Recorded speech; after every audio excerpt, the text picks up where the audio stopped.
morning, everybody. Welcome to Todd Clint and Shane Young's SharePoint podcast, number 373, recorded live Tuesday morning, January 23rd, 2018, Common Era. I am one of your hosts, Todd Clint. You can see that right here if you're watching the video. If you're listening to the audio, wise choice.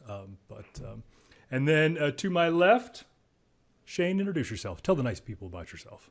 Hi, my name is Shane Young. I am the guy who cares so much about the show that I went upstairs and brushed my teeth, put on deodorant, and brushed my hair just for the filming of this show where you can't even see me. So it's a great idea. That's how much I love you all. And it might be the first time he's done those three things in several days. So this is a monumentous occasion.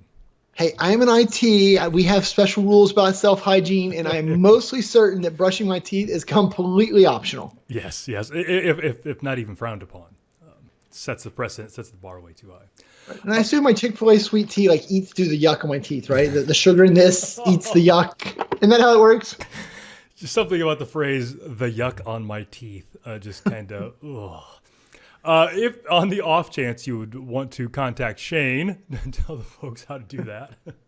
Hit me up on Twitter at Shane's Cows. It's always the best place to talk to me because I usually talk in memes, and who doesn't like to talk in memes? He does. He's become quite the meme master in the last year or so. And you can hit me up on Twitter at Todd Clint, or you can email me, todd@toddclint.com. We're both out on YouTube all over, doing some revamping on the website, but you can also go to toddclint.com/netcast and see some horribly out of date and terribly formatted information there. But we promise to work on that. Did I oversell it too much? Did I set the expectation? I mean, you set the bar. You set the bar in the right place, I think. It was accurate. All right. For production notes, this is our third and final podcast that was live on Tuesday mornings. And next week we are moving to Wednesday morning. And I don't have the time in my notes. Shane, do you remember what time we're going next week? I think we said this same time, right? 11 to 12? I think so. So yes, 11 to 12 Eastern, 10 to 11 Central. I feel like, I hadn't really thought about it, but this is kind of like when, Ellen or whoever, when they go on these tours, they normally film in New York, but then they're going to St. Louis and, Gary, Indiana and all those places. So we normally filmed on Monday and then Tuesday. Now we're going to go check Wednesday out, see how that works. So we're doing everything we can to lose our live audience is essentially what we're... But yet today, we had, 5 or 6 new people register? I'm certain they've all left by now, but they registered. So their stats went up. We can tell, our moms, hey, we got 6 new live listeners today. Exactly. They didn't listen for more than 6 seconds, but... And we're going to move immediately next week, so hopefully we'll lose them as well. But yeah, so then going forward, we'll record it live. If you want to watch it live, you can subscribe to my YouTube channel, youtube.com/ToddClintNetcast, and then you can have it... set your phone off or email or whatever, annoy you in whatever way you find appropriate to let you know that we've gone live. Usually start the live stream about 15 minutes before the show starts. We tweet it out, so if you follow us on Twitter, you can find it there. And you can join us. I have a Slack channel. You can go to toddclint.com/Slack invite, put in your name and email address, and then before the show every week we go through that and invite people. We can't let anonymous people into Slack. That's just not how Slack works. We have to invite you, so we do that. And you can come in and chat with the rest of the hooligans in the chat room. It's exciting stuff, and we enjoy the chatting. We enjoy, Dan's in there self-promoting. He's using our channel to spam people. It is what it is. So do what you got to do. And one good thing about this early time, we used to do it in the afternoon. Max Melcher just joined. He's from Europe, Germany. So if we do it earlier in the day, it makes it possible for some of those folks to do that too. The other production note that I wanted to talk about is I'm in the process of moving my blog, my website, thevenerabletodclint.com, and that is going well. If you would kind of like to see that. See that. For those of you who are on the audio only, Shane just rolled his eyes at me. I get enough of that at home. I don't need it from you. So the website is moving, making a few changes, and if you'd like to see how it looks right now, which should be exactly how it looks, the normal one, you can go to https://www2.toddclint.com. That's kind of going to be the staging environment. A couple of changes that I'm making. Number one, I'm making it HTTPS throughout, something that we should have done years ago. Everybody's doing HTTPS, and I'm kind of late to that thing, the show. So as I'm building this new environment out, it's all HTTPS all the time. so we don't need the bad guys jumping in and inserting funny dog pictures into my regular images. And hopefully get that figured out and moved in the next week or two. It's kind of the idea. And hopefully it continues to go smoothly, because I haven't had to intervene yet. And that's really been the most exciting part for me, is you've done it all on your own so far. I'm so proud of me. Yeah, and then so the idea, so it's currently hosted on SharePoint 2010. Again, recognized worldwide as the premium blogging platform that it is. And sticking with that, I've chosen to keep it on SharePoint 2010. So you'll see that when you go to www.2. Really, I'm just changing hosting venues. So once I get it solidified in 2010 and everything's going and it's been running for a couple of months, then I'll start working towards upgrading it to something else, 2013, 2016, whatever. I'm scared. Yeah. I have noticed, though, there have been many server rebuilds over the years. And it's funny. So the stuff I've been testing on the blog this week has not been functionality so much as disaster recovery. So where my backups are going and then where they go after that and all that kind of stuff. But I've noticed somewhere along the line in a server rebuild lost my favicon. So the little icon that shows up in your tab. Searched everywhere for that. Can't find that. And my PDF icon. Because you had to go into the doc icon XML file and all that. Lost that thing too. And that all came as part of, I've got a document that I walked through when I installed SharePoint 2010, and that's part of it. And then I looked at the other thing that we had to do in SharePoint 2010 was install the PDFi filter. And so I got to that part and I'm like, oh, the Foxit one isn't free. That was the good one. The Adobe one kind of stinks. So you're just not going to be able to search inside of PDF files on the new blog. The good news is search itself works, which is not how the production one works. So we're moving forward that way. But yeah, hopefully in the next week or two, we'll have that all ironed out. But if you want to hit the new one, go ahead and hit that at www.2.toddclint.com, and we'll move forward there. I look forward to playing with it. Yep. So on to topics for today. It looks like the January 2018 patch for Office Online server got pulled. Yeah. So I wanted to give a shout out on Twitter to Brian Klein. He tweeted me that last night. The Office Online server, Office Web Apps, the WAX, whatever you want to call them, the in-browser versions of Word and Excel and all that. At this point in the game with SharePoint 2016, and I would argue SharePoint 2013, they are an integral part of your on-prem SharePoint experience. You can't have on-prem SharePoint without them. And they get patched monthly with the SharePoint proper server package. And a couple of weeks ago, I noticed that there was a bug with the installation of that patch.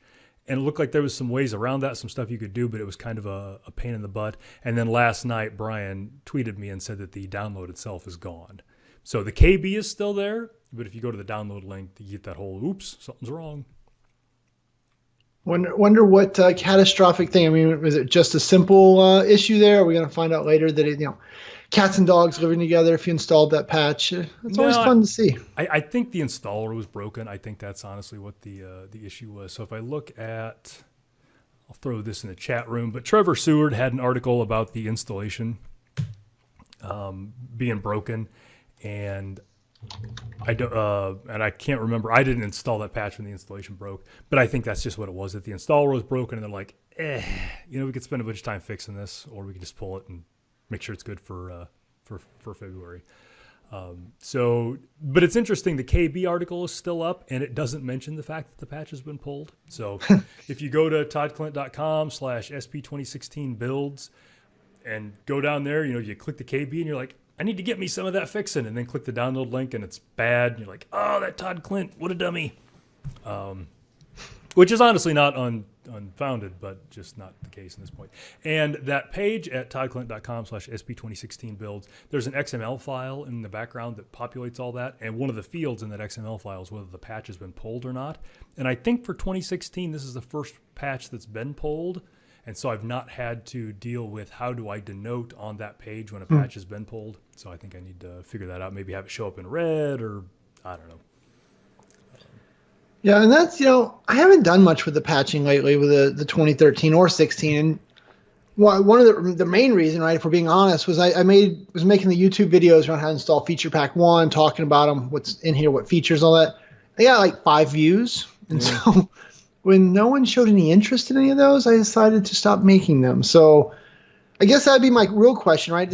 How many people actually have put on the January 2018 patch here, 2 weeks after it's came out? Are these or because back to this whole concept, we think that not a lot of people are on SharePoint 2016 still. Is this really just a non-event because there's really just no install base? Well, I think it's a non-event, but I think it's for a combination of reasons. I think the SharePoint 2016 on-prem install base is small. That patch has only been out like 10 days. So I think it's, while I would say patching your SharePoint farms is far less risky than it's ever been in the past, it's still something you need to test and be, cautious about. So I think 10 days in, it's probably pretty early. But then the other thing is I don't think this patch has anything crazy in it. Like there's not a huge gaping security hole that it addresses. There's not crazy new functionality in there. So I think people would be kind of, I'll get around to it. Yeah. So I think that's probably why it hasn't been a bigger deal.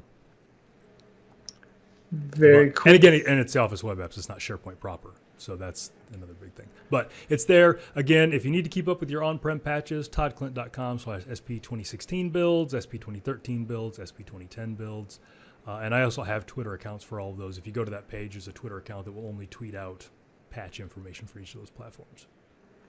Yeah. Well, and so then new functionality, right? Because one of the new major functionalities, and most people wants to steal this from me, but I know you love this product so much. I'll let you have it. But there was an announcement that something finally went live. So, yeah. One of the many things that Shane makes fun of me about all the time, not just my hair or the fact that I always wear blue shirts, is my undying love for OneDrive, both the for business and for pleasure varieties of it. And a couple of weeks ago, we talked about a scoop that came out at SharePoint Saturday San Diego where Stephen Rose, one of the bigwigs, I don't remember what his exact title is, senior product manager or something for OneDrive, announced that OneDrive for Business is going to be adding files restore. And this is, we got a lot of questions about how it differed from the recycle bin or versions, and I'm going to talk about that in a minute. But this is the ability inside of OneDrive for Business to roll a file or a group of files back to any second in time, which is pretty amazing. So a couple of things about this that make it super cool. Number one, it is any point in time, you get this, this long timeline and you just drag the bar to whatever the timeline is. That's cool. But the other thing that makes it cool is it's more than one file at a time. So with versions, yes, you can do that, but you have to go to every single file, every single place and click and versions and blah, blah, and all that, which is very tedious. But with this new functionality, you pick a point in time, Thursday afternoon at 4:12 p.m., bloop, and then all the files you want to restore, and it restores all the files that you select back to that spot. And so the obvious thing that this is addressing is ransomware, malware that goes through and encrypts things. Because now if you've got the OneDrive for Business, or if you've got the OneDrive Next Gen client, you're probably syncing files to your desktop, and it's files that bad software can get into. If it mangles them on your desktop, that mangling gets replicated up to OneDrive, probably. And so this is the ability to roll that back. So I think it's pretty cool. Yeah, that would be the real magic, right? Is if they can figure out how to see if file's been mangled and just not replicate that to OneDrive to begin with. They're close. Windows, the OS, either that's out or it's coming out or whatever. They've talked about that, where they are whitelisting applications that can modify files in certain directories. So the functionality shows up when you say, I've got my OneDrive sync folder or my documents or whatever, and this list of executables can modify files there. So, notepad.exe, winword.exe, but Crazy Larry's whatever.exe cannot. And so when it goes through and tries to, encrypt them all, it fails. Right, and I get that, but I guess I would like to see something like OneDrive, for example, or Box or any of those guys, when they're watching the traffic come out, right? So it says, oh, hey, all these files all of a sudden from Todd Quinn have been modified. You got to sync those out. It says, okay, I'm happy to sync those. But I just be able to crack those files open and be like, wait a minute, this isn't Word anymore. This is encrypted, an encrypted stream of garbage at this point. Let's not do that. Let's flag user and say, do you really want to push this one out there? I just think, because understanding enough about how SharePoint does that with like Word and Excel and PowerPoint, I feel like with a little more jiggering, they could, and it might not be all file types, but it might be enough to, trigger when, all right, a whole bunch of files get uploaded at once. go find the types we know, like a Word document. And Yeah. is that still really a Word document? No, it's not. Let's pause this whole batch and ask. Yeah, or sync them, but like quarantine them, so the user doesn't come back and see, the user does something that legitimately touches 1,000 files. They step away from their desk. They come back 3 hours later thinking it's synced. They've got that dialog box that says, "Did you really mean to sync these?" And that's interesting. I wonder. I might email Steven and see what they've got about that. So Steven Rose, great guy. He's on Twitter. I'm not sure what his Twitter handle is. Super responsive. So for listeners who love OneDrive, let Steven know. If ideas like this, let Steven know. Really approachable guy, super friendly. Yeah, and Steven's also super cool, right? We got to meet him at that party down there in Orlando, right? And there's the fancy blue sunglasses. My OneDrive sunglasses. But you could just tell that Steven was cooler than us right away. Well, that was like everybody in the room. But Steven just had this air of like he was going to jump on stage and sing some Elvis or something. He's a cool dude. Yeah. So if you get a chance, give him a shout out. Let him know how much you love OneDrive and all that.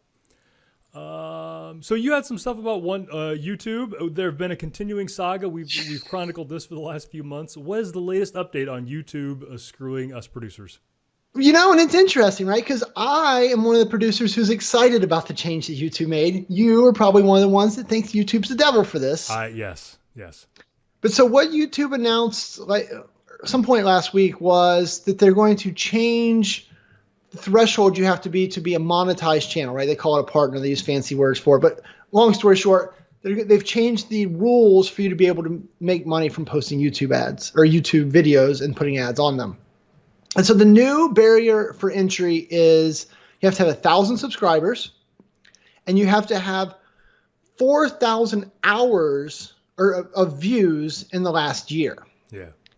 Right. And so for a brand new person, unachievable, right? For fake accounts, really hard to do. But, for channels like mine, it's about what I get in a month. Every month I add, a little more hours than that in views, and I add about 600, 700 subscribers. Yeah. I'm at over 8,000 in case you're wondering. We weren't, but yeah.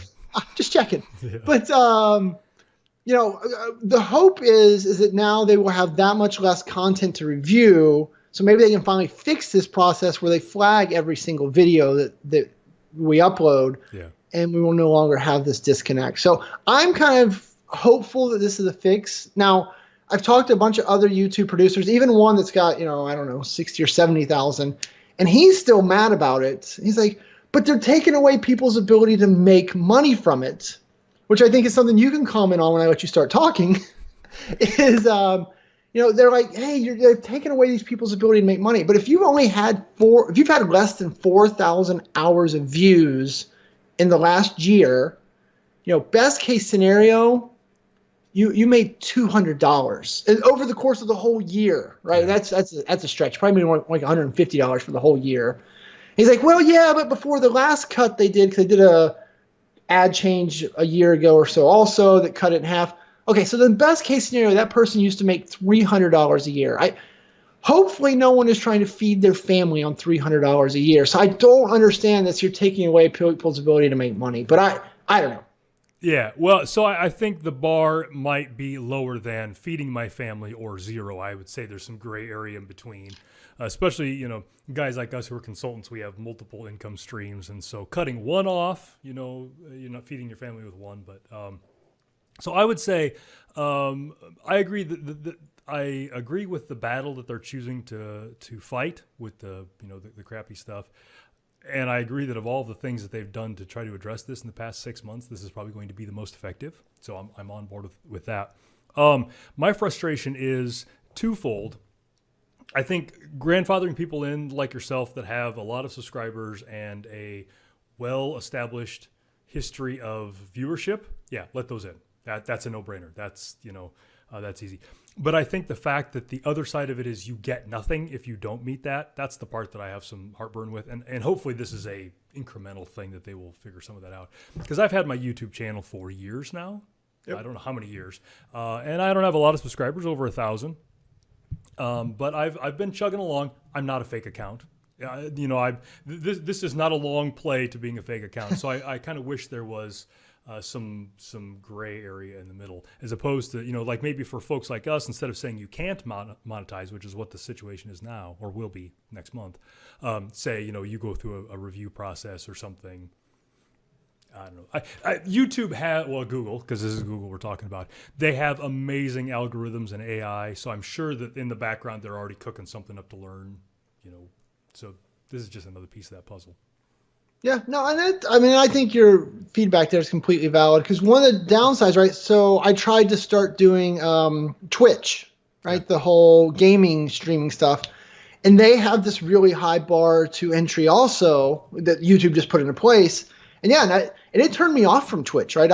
I just gave up. I got on there. I spent a couple days on it. I'm like, dude, I am not going to go spend, listen to me. I'm not going to go spend, $500 on the hardware that I need to do this right, and put in the hours in hopes of building enough of a channel to be able to start monetizing. So, I think that's one of the big downsides for them, is it's going to make it harder to get new people to come and commit to the channel.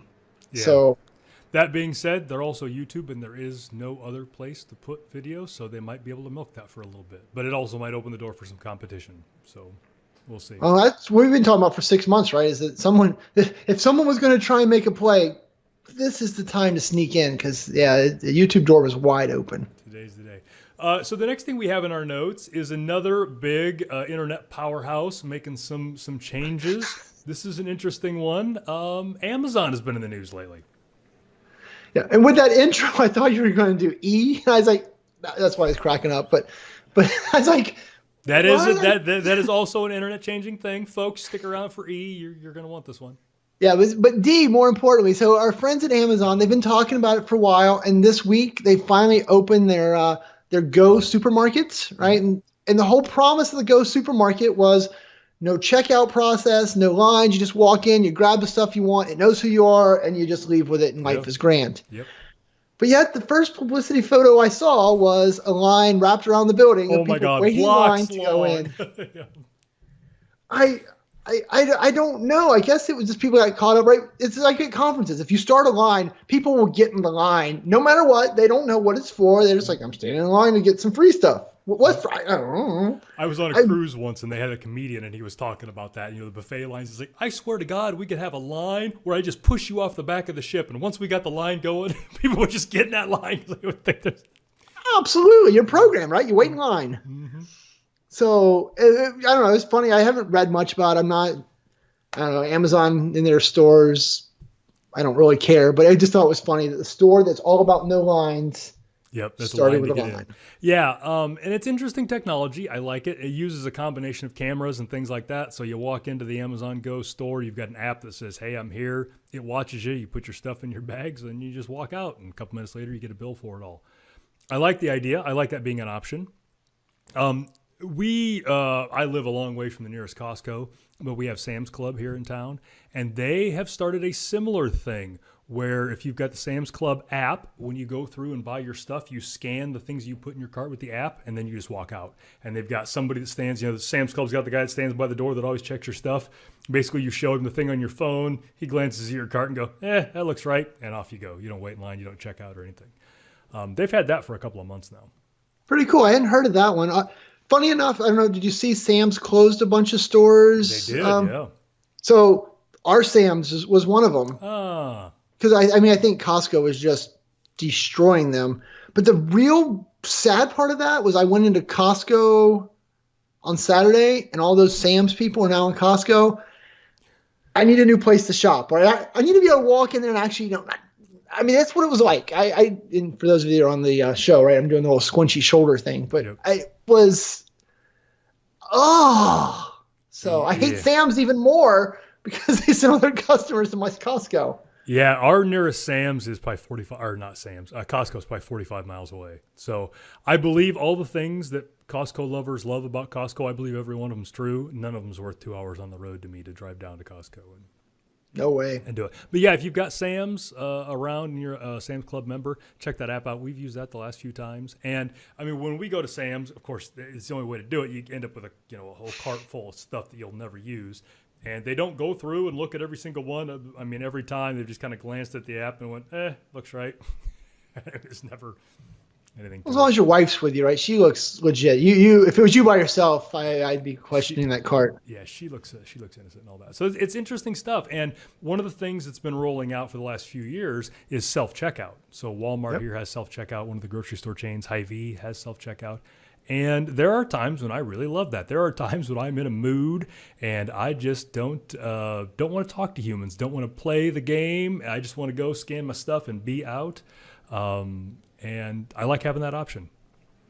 Yeah, and this is an interesting space if you're a tech nerd, right? There is a lot of tech coming in the grocery space. We've talked about kind of pieces over time now, but so Todd introduced us to something new today.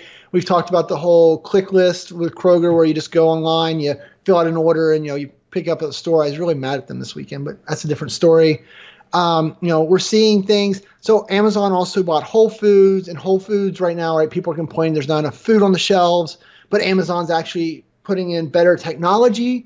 And the only way that really works is if they leave the holes in the shelves so the stock agents know what to do and how to kind of work the process. So it's all on purpose. And, also because Kroger's here in town, so we talked to them through some of the startups I'm with and some of the forward-thinking stuff they're doing.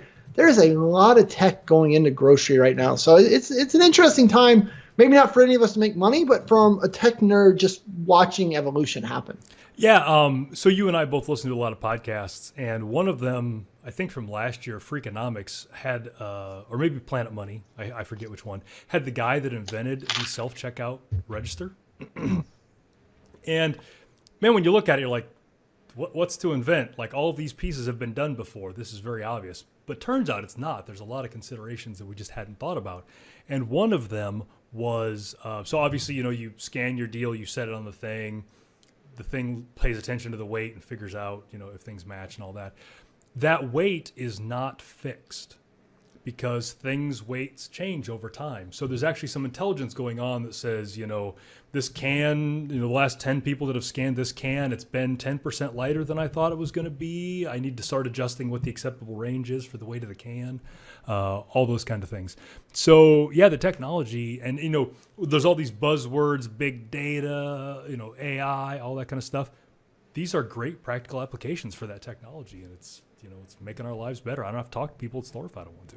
There you go. Well, and one of the things, though, they've all got to realize, because we have self-checkout at probably 15 stores within 5 miles of here. Target's got it. All the supermarkets got it. There's a lot of it around here. And, for example, Meijer's another grocery chain. The user experience on their self-checkout is a 0. Really? They had it designed by monkeys in front of a typewriter and 1,000 words. Drunk, right? angry monkeys. I mean, it. I gotta stop. Can we use words I'm not allowed to? But it makes me upset every single time. I won't shop in there. Even I won't even go through the regular. I won't go there. Period. Because it just offends me that much that the user experience on their software is that bad. And because they're learning. I get it, but they haven't invested even $1 yet into the experience. It's all just about the technical things like getting the can weights right. I don't care. I'm a human being. I need the user experience to be good first. Then you can fix your algorithm whether or not this can is the right weight. I don't care about that. I care about touching the machine and making it work. And that is the hallmark of nerds being in charge of a product. So what UX stuff sucks? Give me an example. It's been so long since I've been there. I don't even know if I can give you one. I know that it's just clunky, right? It's slow. It asks me questions that it knows answers to. I think it's just been, for example, we have the same problem, I have the same problem with chatbots right now. People are like, oh, they're all the rage. You're going to make the world better. But when I log in, I hit a chatbot, right? And to get to the chatbot, I had to put in my username, my password, my calendar information. What's the first thing a chatbot does because it's trying to delay the transaction? Please re-enter your account information. No, you know that information. Leave me alone. Don't ask me things that don't provide value to me because you need a delay while the system catches up and processes my order. Yep. That's the type of stuff. And one of the things that I'm hoping in the Power App space is I'm trying to teach, haven't done it yet, but one of my goals is to teach people that when you go to start building these Power Apps, don't recreate that paper form. Don't recreate the info path form with this the silly little blocks that looks like, something you could fill out on paper. Make it an experience. Use the controls. Use the device. Yeah. Think about the user for 30 seconds and your adoption will be so much better. Oh. Yeah. So the self-checkout stuff I interact with the most is Walmart's. And theirs was bad, but I feel like in the last 6 months, their software's gotten a bunch of updates. Like it just looks different. Like there was an OS upgrade or something in the background, and it's improved tremendously. So that's good. But I agree with you on the other thing is when you're rewriting stuff, it's a good opportunity to drop out of that existing paradigm for a minute and try to rethink it, and have somebody who's not a nerd try it. So in our case, have our wives or our kids or something try it and see how it works. 100% agree. Yeah. The only thing I don't like about the Walmart self-checkout is I haven't figured out a way to pay with my phone yet. So I pay with my phone everywhere possible, and the little things there either don't do it or I haven't figured out how to do it. So Walmart, if you're listening, fix that. Well, I mean, clearly someone from the Walton family listens to the show, right? Certainly. It wouldn't make sense that they didn't.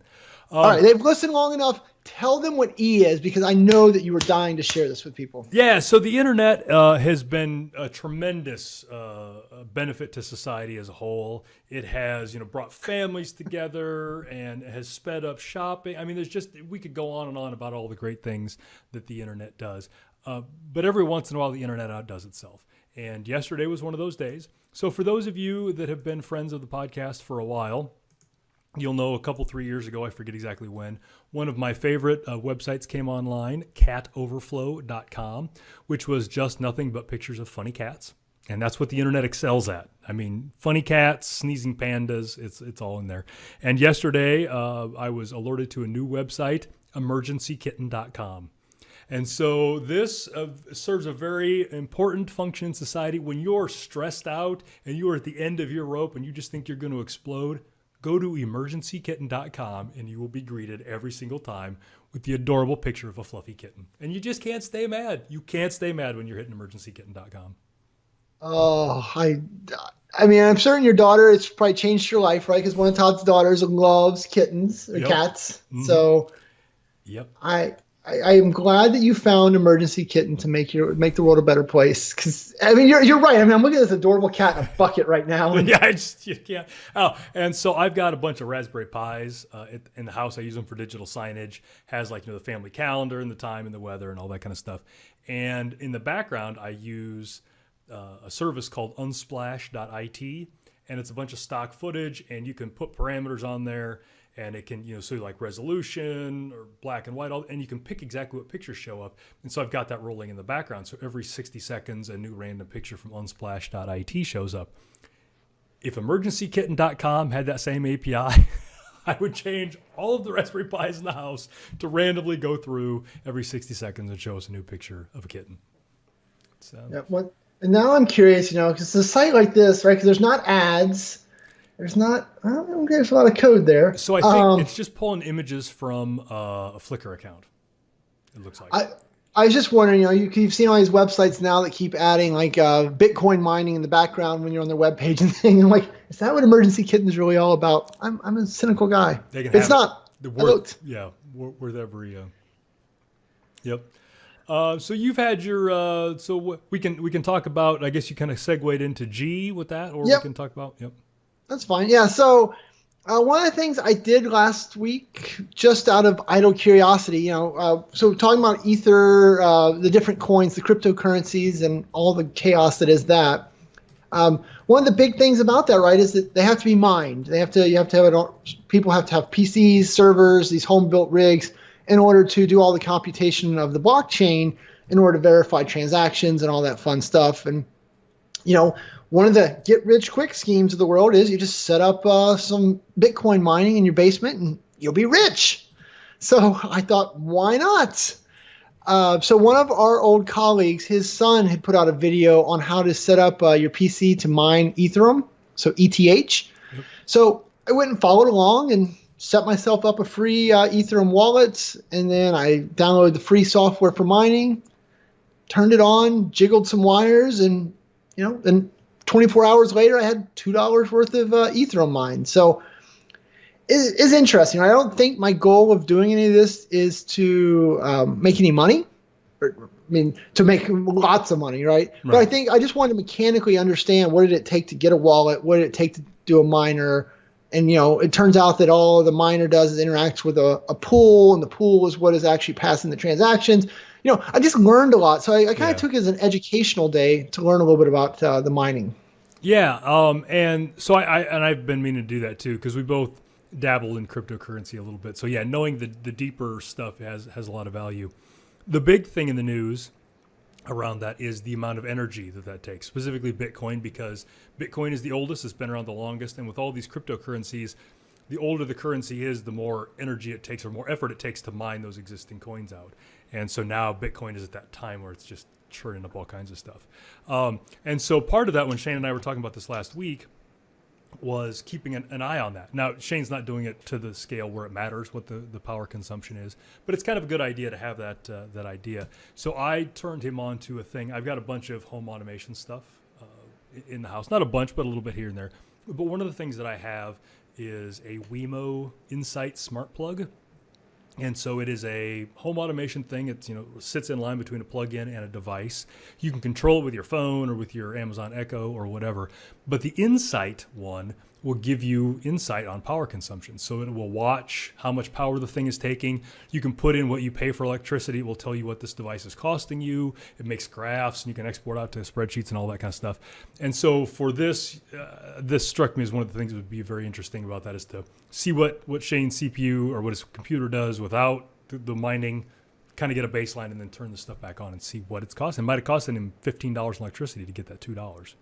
You're exactly right. So, and I bought a device, so I have it set up. I can't figure out how to get logged into our energy provider account to figure out what I pay for electricity, and we don't get paper bills anymore. So I haven't been able to put it all together. But I've got all the pieces now to start assembling the puzzle. Because I want to just figure out, if I leave my PC running 24/7 mining that stuff, and I make $2 a day, if it only costs me $1.75 in electricity, then yay, I'm winning. I'll get rich. Life will be grand.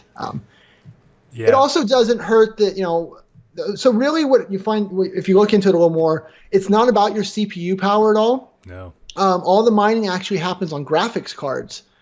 And it just happens that my graphics card, he's behind me, right? The Radeon RX 480, he's one of the good ones for this stuff. So I my dumb graphics card that I bought because it was on sale turned out to be a big hit with the mining community. So I've got one of the pieces. So that's why I figured I'd just try and see what the numbers are. Yeah, and that's an interesting thing. I had a buddy of mine who is not a tech guy call me over the weekend. He's like, hey, I need to buy a new PC. What should I be thinking about? And not that he's ever going to mine cryptocurrency, but I told him, back in the day, we only cared about the video card if you were going to be doing some crazy 3D rendering or playing video games, none of which he does. But there are other things that are starting to take advantage of the GPUs because the technology in the GPUs has gotten so great that they can do all these other things. I'm like, get something with a decent video card. Yeah, and that's why Nvidia's stock's been so strong, right? They're in the right space because their tech, those same GPU chips are what's driving the self-driving revolution, right? So Turns out Mobileye and all those guys are using GPU style chips to see what's in the road and figure out how to not let you kill yourself. So. Yep. All right, we got time for one more thing. What do you want to talk about in our list of topics? Oh, we'll do F. I thought that was a good one. All right, tell us about F. So F, I just want to remind all of you, I know a lot of you are, business owners in some capacity, right? You're your own consultants. Maybe you have an LLC for this or that. Remember that January 31st is your deadline for filing 1099s. So filling those out, getting those to the government and getting those to the consultants that you may have utilized. It's anyone you've paid over $600 to for their services. And then also keep in mind, because this one always gets people with their first LLC. I don't know why they don't make this more obvious, but LLCs, you have to file by March 15th, not April 15th. So every time people always end up filing April 15th, they get that nasty gram from the IRS. You were late, you're a bad person. So plan to file for those by March 15th, or what all of us really do, and that is file your extension by March 15th. Yep, they got Capone, they can get you. So don't mess with the IRS. Yeah. So I don't know, I thought that was a good reminder as a timely one because I have 1099s here on my desk that I have to fill out for certain people on this thing. Yep, we're doing it too. So it's, that's all good. All right, we'll spend a couple of minutes on self-promotion. The first thing I wanted to talk about, my birthday was on Sunday. And so we have the annual birthday charity drive that Lori manages for me. I appreciate all of the hard work that she does. You can go to pointgowan.com/TKCharity to find out kind of the details about that. We raised nearly $3,000 this year, and I will absolutely match that in my charitable giving plus whatever. And because it's a little less than last year, not a whole lot, but a little less, I will extend it through the end of this month. So if you have any charitable contributions that you contribute between now and February 1st, go to pointgowan.com/TKCharity, put it in there, and I will match that as well. And this is any charity. So I'm not pimping any specific charity that's near and dear to me. If you're listening to this, and if you've got a little bit extra, give some money to a charity that's valuable to you. Let Lori know, and we will do it. Yes, and also keeping with tradition, even though my birthday is on the same day every year, somehow my birthday card never quite gets to me by said birthday. Very predictable, so we got the scan of the card, and then the physical card will be arriving sometime. But that's also part of the fun of this the birthday charity drive. So 2 things there. One, Laura, you should send him 2 cards, so then that way you can just be early for his next year birthday instead of late every year. The other one, though, is I'd planned on singing you happy birthday, but I decided that I felt too bad for all the listeners, so I chose not to. So happy birthday. You can do that later in our quiet time that we have after the show. You can. There you go. Yep. So that one. But again, thanks to everybody that did that. So Lori sends me the list of the people that contribute, and they're in the card, and I send them all emails and all that. So I'll start getting those emails out soon. So the next big thing is in May 21st is the SharePoint Conference North America. SPC is back. It's bad, or bad meaning good, not bad meaning bad.